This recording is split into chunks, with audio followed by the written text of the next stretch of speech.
Belajar melakukan yang terbaik untuk Tuhan. 2 Timotius 2 ayat 15. Usahakanlah supaya engkau layak. Dalam terjemahan yang lain di sini katakan melakukan yang terbaik di hadapan Allah. Aku berdoa supaya kamu bisa memilih yang terbaik. Itu doa Paulus pada jemaat di Filipi. Juga dikatakan Alkitab bicara tentang apa? Melihat potensi yang terbaik dari diri seseorang. Dari lihat Abram, dia ubah namanya menjadi Abram, Bapak segala bangsa. Ketika dia lihat ketemu Gideon yang ketakutan karena musuh orang-orang Median, Tuhan berkata apa? Dia lihat ada potensi. Kamu adalah pahlawan yang gagah perkasa. Ketika Tuhan bertemu dengan siapa saudaraku? Simon. Dia gak bilang, ini orang banyak mulut. Ini orang pelin-pelan. Ya saudara, ngomong A nanti B. Tuhan gak pernah ngomong seperti itu. Tuhan bilang, Simon, kamu gak lagi Simon. Aku beri nama kamu siapa? Petrus. Musibah terbesar dalam hidup itu bukan kematian. Tragedi terbesar dalam hidup itu bukan kematian. Tetapi apa? Hidup tanpa tujuan. Hari ini saudara, sekali lagi saya ingin ajak saudara coba renungkan dari 3 kehidupan ini. Apa yang kita bisa pelajari? Seorang prajurit yang baik adalah seorang yang rela mengorbankan nyawanya.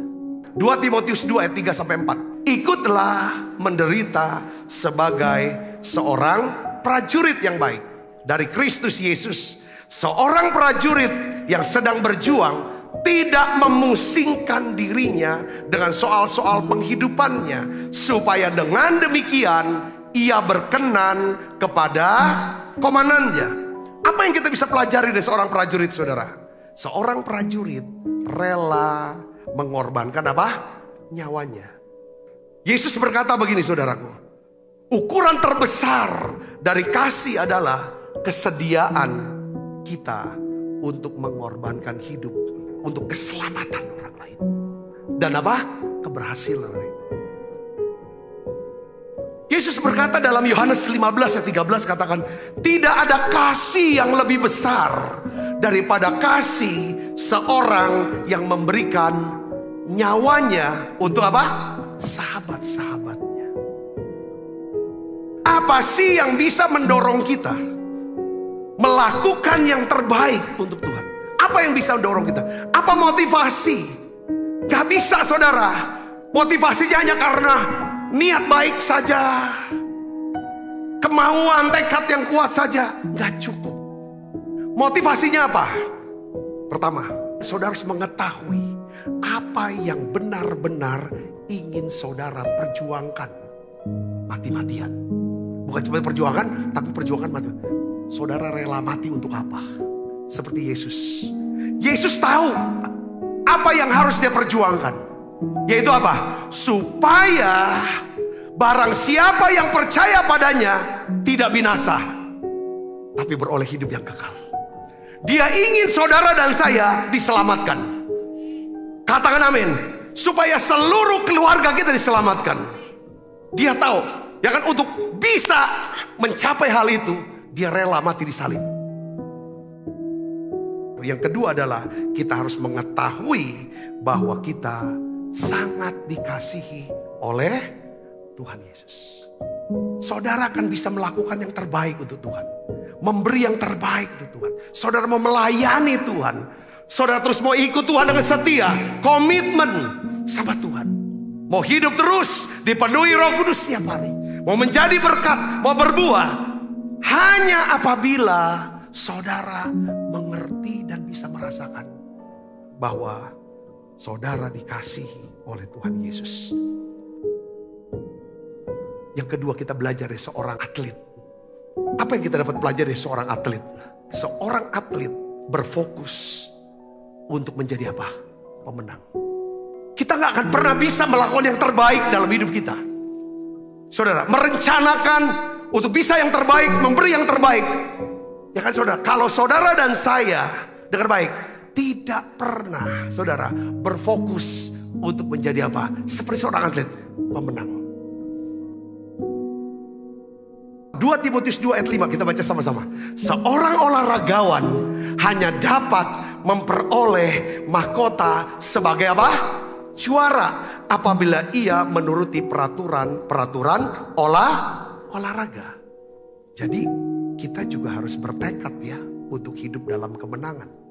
Saudara, tiap hari kita harus bertekad, aku mau hidup dalam kemenangan secara rohani.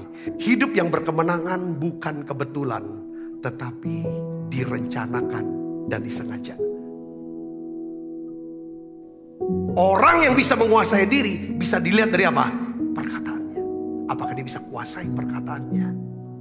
Kalau dia bisa kuasai perkataannya, itu artinya dia bisa kuasai apa? Pikirannya dan hatinya. Ini perlu latihan. Kenapa kita perlu latihan? Seorang atlet, dia latihan. Dia kuasai diri. Yang artinya dia menolak untuk melakukan pelanggaran. Yang kedua, dia mendisiplinkan dirinya. Apa arti mendisiplinkan diri? Saudara tahu apa? Saudaraku, yaitu apa? Ya, artinya seorang yang melakukan bukan apa yang dia inginkan, tapi apa yang harus dia lakukan.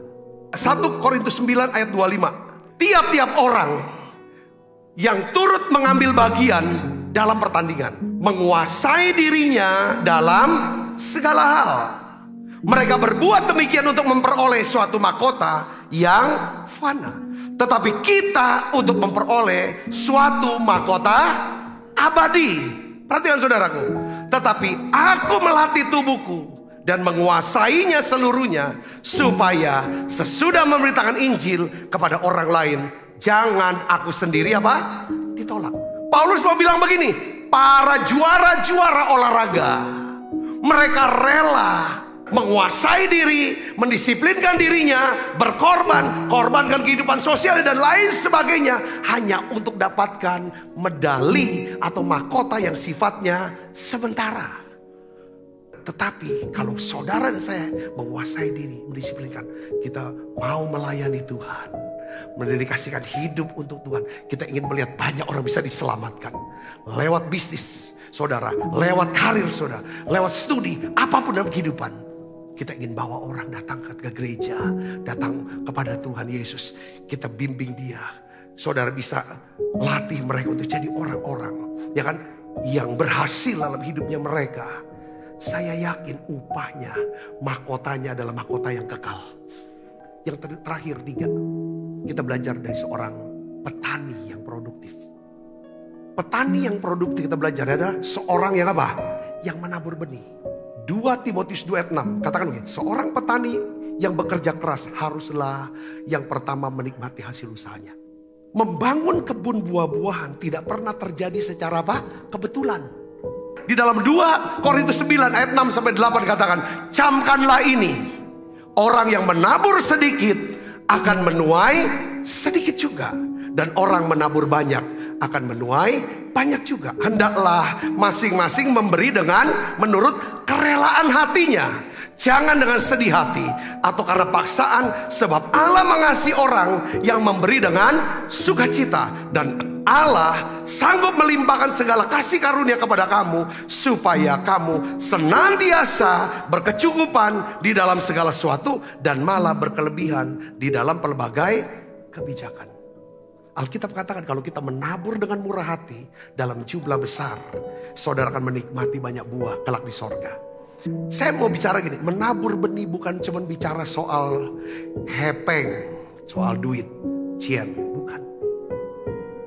Menabur benih ini bicara tentang apa? Apa yang kita lakukan, apa yang kita berikan dari hidup kita. Ketika saudara mendahulukan kepentingan orang lain, sedang nabur benih. Ketika saudara berlaku murah hati dengan waktu, dengan uang, dengan pengaruh, dengan talenta, saudara sedang berlaku murah hati.